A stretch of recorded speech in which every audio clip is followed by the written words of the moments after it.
Welcome back to my channel. কেমন আছো তোমরা সবাই? আশা করছি সবাই ভালো আছে আর আমি খুব ভালো আছি। তো আজকের মেকআপ লুকটা তোমরা দেখতেই পাচ্ছ, দুর্গাপুজোর স্পেশাল মেকআপ লুকটাকে নিয়ে চলে এসেছি। আর তোমরা আমাকে কমেন্ট এটা করতেই পারো যে দিদিভাই এত তাড়াতাড়ি কিসের জন্য দুর্গাপুজোর মেকআপ দিচ্ছ, কারণ তোমাদের রিকোয়েস্ট দিয়ে দিয়ে আমি উঠতে পারি না। সেই জন্য ভাবলাম যে এই বছর না একটু তাড়াতাড়ি করে ভিডিওটা স্টার্ট করি। আর তোমাদের সাথে কালকে আমি কটা পোল শেয়ার করেছিলাম যে এটাতে লেখা ছিল যে দুর্গাপুজোর মেকআপ টিউটোরিয়াল চাও, ব্রাইডাল মেকআপ চাও না কি মেকআপ চাও। তোমরা কিন্তু ওটাতে বেশি ভালোবাসা দিয়েছো, যেটাতে দুর্গাপুজোর মেকআপ ছিল। তো যাই হোক, আজকের মেকআপ লুকটা কেমন লাগছে সবাই অবশ্যই কমেন্ট করে জানিও আর ফুল ভিডিওটা ওয়াচ করো। তো চলো মেকআপটা স্টার্ট করা যাক। তো সবার প্রথমেই কিন্তু আমি একটা হিমালয়া নিম ফেস ওয়াশ দিয়ে ফেসটাকে ভালো করে ক্লিন করে নিয়েছি। দেন তারপরে কিন্তু আমি এখানে ওয়েট টিস্যুতে ভালো করে ফেসটাকে ক্লিন করছি আবার। তো যত ভালো না ফেসটা ক্লিন থাকবে তত ভালো মেকআপ বসবে। তো যাই হোক, তারপর দেখতে পাচ্ছ এখানে প্লামের একটা টোনার নিয়ে নিয়েছি আর সেটাকে স্কিনের সাথে ভালো করে অ্যাবজর্ব করে নিয়েছি।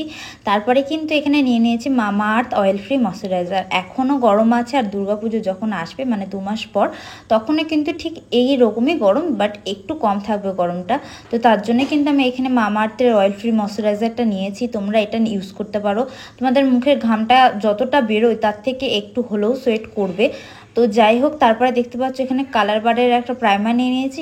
সেটাকে যেখানে বেশি বেশি ঘাম হয় সেই জায়গাগুলোতে ভালো করে অ্যাপ্লাই করলাম। ভালো করে হাত দিয়ে ব্লেন্ড করতে হবে। তারপর তাহলেই কিন্তু একমাত্র ঘামটাকে ভালো করে আটকে ধরে রাখতে পারবে, আমার ওপেন পোর্সগুলোকে লক করবে। আর সেটা থেকে কিন্তু আমার ঘামটা খুব কম হবে। তারপরে এখানে কিউটি বিউটির একটা ব্রাউন কালারের আইব্রো পমিট নিয়ে কিন্তু আইব্রোটাকে সুন্দর করে ড্র করে নিয়েছি আর স্পুলি ব্রাশের সাহায্যে ভালো করে স্মাচও করে নিয়েছি। তারপরে এখানে একটা ক্রায়োলন ডার্মা প্যালেট থেকে শেড নিয়ে চোখের ওপর ভালো করে বেস লাগিয়ে ব্লেন্ড করে নিলাম। আর তারপরে দেখতে পাচ্ছ এখানে বেলি ব্রাশের 2 নম্বর ব্রাশ দিয়ে কিন্তু আমি একদম লাইট একটা আই মেকআপ করছি। আর একটা ব্রাশ দিয়ে আজকে আই মেকআপটা করবো। দেখতে পাচ্ছ কালার শেডিং দিয়েছি আমি এখানে অরেঞ্জ কালার আর একদম ইয়েলো মিউট কালারটা দিয়ে ভালো করে স্মাচ করে নিলাম চোখের উপরটাতে। আর চোখের ইনার কর্নার থেকে একদম মিডিল পোর্শন পর্যন্ত কিন্তু আমি একটা স্কিন কালার দিয়ে স্মাচ করলাম, যাতে একদম ন্যাচারাল লাগে। তারপরে ক্রায়োলন ডার্মা প্যালেটের ডিএফডি শেড দিয়ে কিন্তু আমার যে চোখের মধ্যে দাগ রয়েছে বা তোমার রোদে পড়া ট্যান রয়েছে বা তোমার ব্রণর দাগ রয়েছে সেইগুলোকে হাইড করার জন্য কিন্তু আমি এই কনসিলারটা ইউজ করে নিলাম। তারপরে দেখতে পাচ্ছ এখানে সুগার পপের একটা ফাউন্ডেশন নিয়েছি, শেড নাম্বার ছিল 02। আর এই ফাউন্ডেশনটা না প্রচণ্ড ড্রাই, তার জন্য কিন্তু এখানে পিএসসি ব্লেন্ডারটাকে মিক্সড করে ভালো করে ফেসের মধ্যে আমি লাগিয়ে নিচ্ছি। তোমরা আমাকে কমেন্ট করে দিতে ভাই পিএসসি ব্লেন্ডারটা ইউজ করলে কি মেকআপ ওয়াটারপ্রুফ হয়? একদমই না। পিএসসি ব্লেন্ডারটা ইউজ করলে কিন্তু মেকআপটাকে ফাউন্ডেশনটাকে লিকুইড করে। তো যাই হোক, কথা বলতে বলতে দেখতে পেলাম আমার সারা ফেসে কিন্তু ফাউন্ডেশন অ্যাপ্লাই করা হয়ে গেছে। আর তারপরে একটা ভেজা বিউটি ব্লেন্ডারের সাহায্যে ড্যাব ড্যাব করে ব্লেন্ড করে নিচ্ছি। সাথে মুখের সাথে একদম গলাটাকেও কিন্তু ম্যাচ করতে হবে। তার জন্য কিন্তু যতটা পরিমাণে মুখে আমরা ফাউন্ডেশন ইউজ করছি ততটাই কিন্তু আমাদের গলাতেও ফাউন্ডেশন ইউজ করতে হবে। আর আমার না একটু ভালো লাগে না ব্লেন্ড করতে, তার জন্য ব্রাশের সাহায্যে ব্লেন্ড করলাম। তারপরে দেখতে পাচ্ছ ভালো করে ব্লেন্ড করে নেওয়ার পর সুইস বিউটির একটা কনসিলার নিয়েছি, শেড নাম্বার ছিল 04। সেটাকে দিয়ে ভালো করে আমি ক্রিম হাইলাইটিং করে নিলাম ক্রিম হাইলাইটের জোন জায়গাগুলোতে। তারপরে কিন্তু সেটাকে ভালো করে সুন্দর করে দেখো ভেজা বিউটি ব্লেন্ডার দিয়ে ড্যাব করে ব্লেন্ড করতে হবে।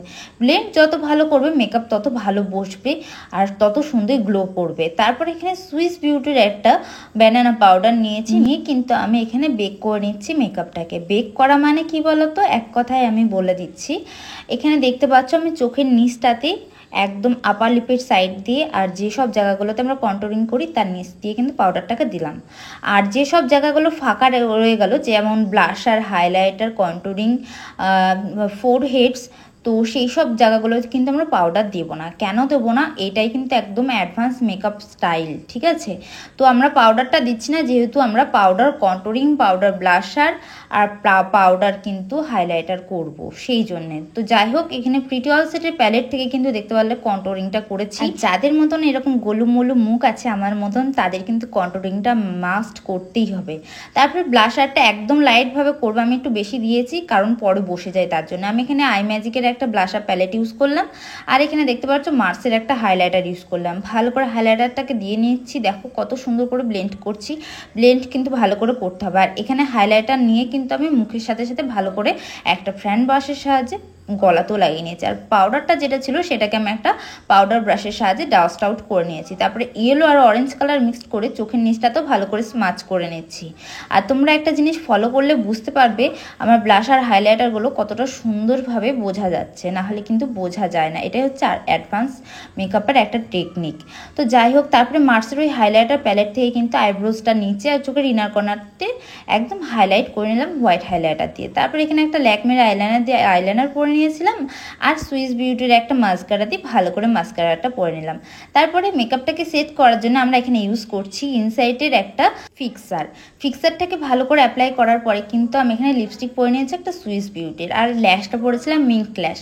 তো যাই হোক, আমার লুকটা কিন্তু একদম কমপ্লিট হয়ে গেছে। কেমন লাগছে অবশ্যই জানিও।